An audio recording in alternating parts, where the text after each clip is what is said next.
felt it. That you're out to kill this thing. Well, there was a secret to my theories. Look, Sinatra was a vocalist who surpassed any of his contemporaries. Yeah.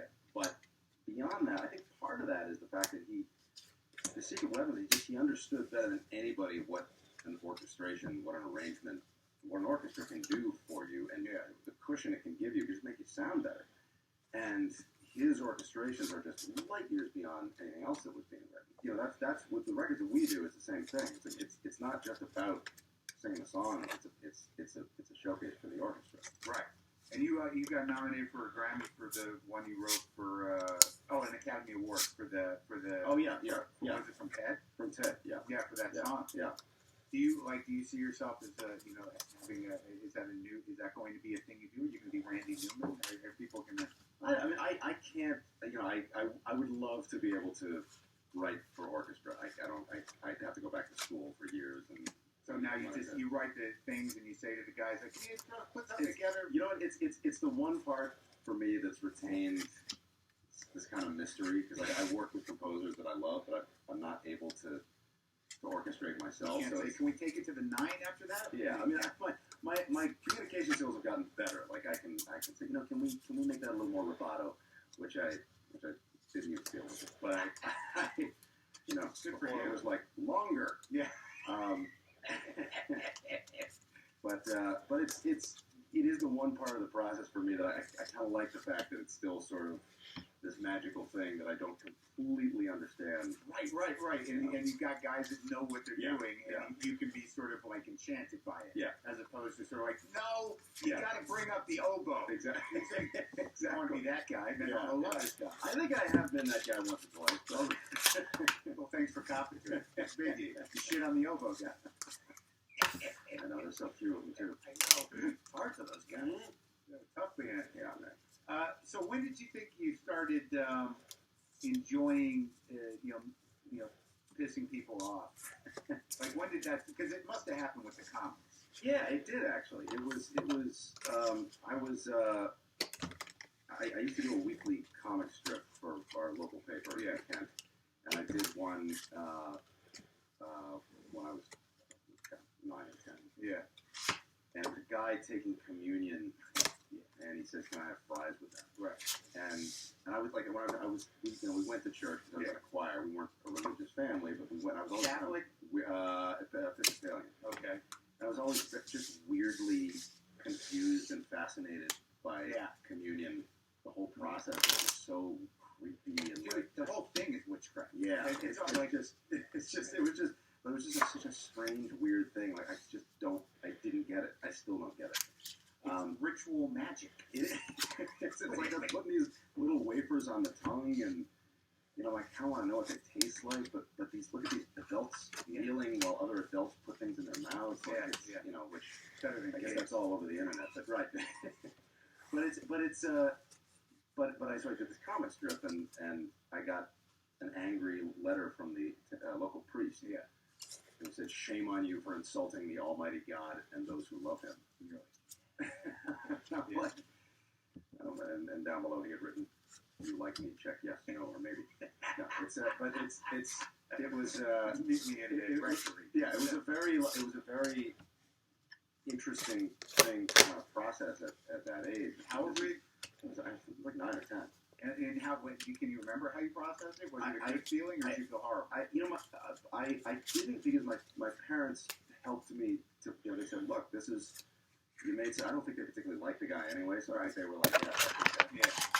But they kind of said, "Look, this is you got a reaction from something you did artistically, and that's neither good nor bad. It's just what you want out of it." So they had a very kind of really sophisticated attitude about it. It's diplomatic. Yeah. I mean, they didn't say like sometimes when you do satire. Yeah.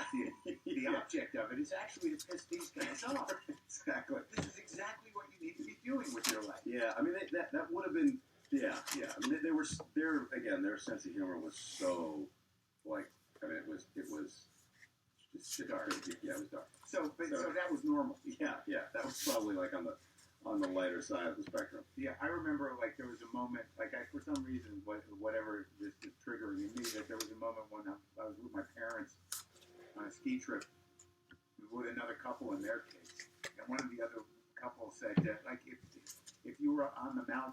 and one of you died, and you were stuck up there, which part of them would you eat first?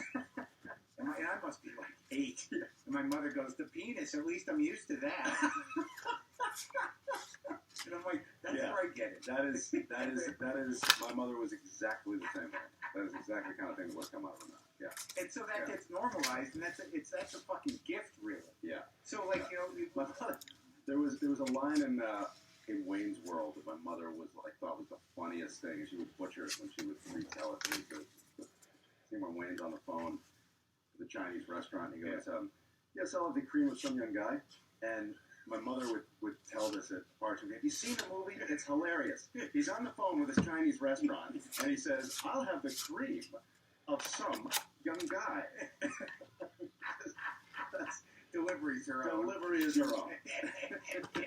There was a handful of jokes, and now they're all coming back to me, that my mother would tell in all kinds of company. There was a joke that she told over and over and over, where a male grocery bagger walks out the car with a bag of groceries, and this woman, and the woman says, Mr.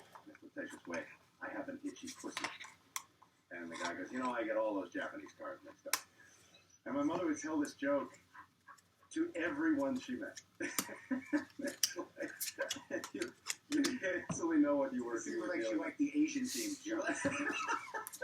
My God, that may be it. Something about the language. What a breakthrough. Yeah, it's just weird, like that moment where, I don't know, man. I just something just happened on this set of Glow the other day. Like I'm in that set of Glow, So it's me, and it's just like all women. And I don't know why. Like you're always waiting. Like I keep my mouth shut. I behave. You know what I mean? Yeah. And it's not a chore for me. It's fine. I'm just working in the cast, and I love them all and everything. But there was a moment the other day where I'm on set, and we started tape, and I go into it, and I fuck the lines up, and for no reason, just because I do it sometimes on the mic when I'm doing my monologues. I just went, fucking cunt. And and I'm like, why? Did that go over well? No. But it was like I walked up to the AD and I said, do I need to apologize for that? It wasn't directed at anybody. It was really just a moment of frustration. She's like, no, it's fine. But I had like a whole day of like, why that work? There's probably like 100 of those in the script, I would imagine. No cunts. Oh, really? No cunts. No. It's like an HBO show, right?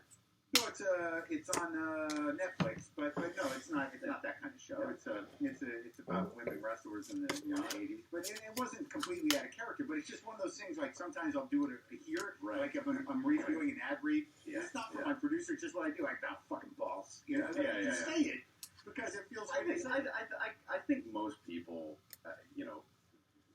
most reasonable people with all sexes are just gonna. You're gonna see that for what it is. Of course, it's an expletive. It feels. If there was a moment like, wait, that word. Yeah. But it wasn't. No, I could be right. I'm as Mr. Straight White Male here saying, I think it's fine. I can't see the problem. No, I think you're right, and it was clearly just a thing that was just an expletive. But talking about offending people because in your hometown, and I know you probably talked about this a lot, but the pushback from that one guy in your own town that almost sunk fucking Family Guy. What's right. Have you gone into the history of that guy? The Griffin guy. Griffin was his secretary, and he was the headmaster of the school. Yeah, that was an interesting